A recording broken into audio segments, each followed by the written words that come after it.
கூடவா சொல்வீங்க? என்ன பண்றது, நம்ம ஊர்ல பாதி பேருக்கு அறிவே இல்லை. சாரி உட்காருங்க. சாரி, மன்னிச்சிருங்க. நம்ம ஊர்ல பாதி பேர் புத்திசாலி. பாத்தீங்களா, நான் ஏற்கனவே சொன்னதுதான் மறுபடியும் சொன்னேன். முன்னாடி சத்தம் போட்டீங்க, இப்போ அமைதியா இருக்கீங்க. மேலே பார்த்த இந்த தரமான சம்பவத்தை இந்திய அரசியலில் பல வருஷங்களுக்கு முன்னாடியே ஒருத்தர் பண்ணியிருக்கிறாரு.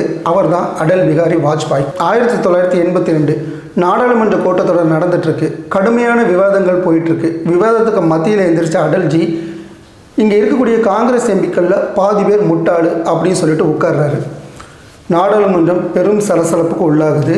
கிட்டத்தட்ட 1 மணி நேரம் இந்த சலசலப்பு நீடிக்குது. சபாநாயகரும் நீங்கள் சொன்ன வார்த்தை தவறு, இதை நீங்கள் திரும்ப பெற்றுக்கணும், மேலும் கண்டிப்பாக நீங்கள் மன்னிப்பு கேட்கணும் அப்படின்னு சொல்கிறாரு. 1 மணி நேரம் சலசலப்புக்கு மத்தியில் எந்திரிச்ச அடல்ஜி தனக்கே உண்டான பாணியில் வருத்தத்தை தெரிவிக்கிறாரு. 1 மணி நேரத்துக்கு முன்னாடி நான் இங்கே இருக்கக்கூடிய காங்கிரஸ் எம்பிக்களில் பாதி பேர் முட்டாள்கள் அப்படின்னு தவறுதலாக சொல்லிட்டேன். நான் என்னுடைய வார்த்தையை திரும்ப பெற்றுக்கிறேன். இங்கே இருக்கக்கூடிய காங்கிரஸ் எம்பிக்களில் பாதி பேர் முட்டாள்கள் இல்லை அப்படின்னு சொல்லிட்டு உட்கார்றாரு. நாடாளுமன்றமே சிரிப்பலையில் மிதக்குது. இங்கே என்ன நடக்குதுன்னே தெரியாத மாதிரியே காங்கிரஸ் எம்பிக்கள் அதை ஏற்றுக்கிட்ட மாதிரி உட்கார்ந்துடுறாங்க.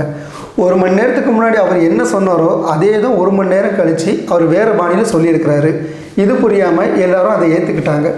ஸோ ரியல் லைஃப்பில் இந்த தக்க பண்ணவர் அடல்ஜி தான். இந்த மாதிரி இன்ட்ரெஸ்டிங்கான அரசியல் தகவல்களை தெரிஞ்சுக்கிறதுக்கு நம்மளுடைய பார்ட் டைம் பொலிட்டிக்ஸ் சேனலை சப்ஸ்கிரைப் பண்ணுங்கள். வணக்கம்.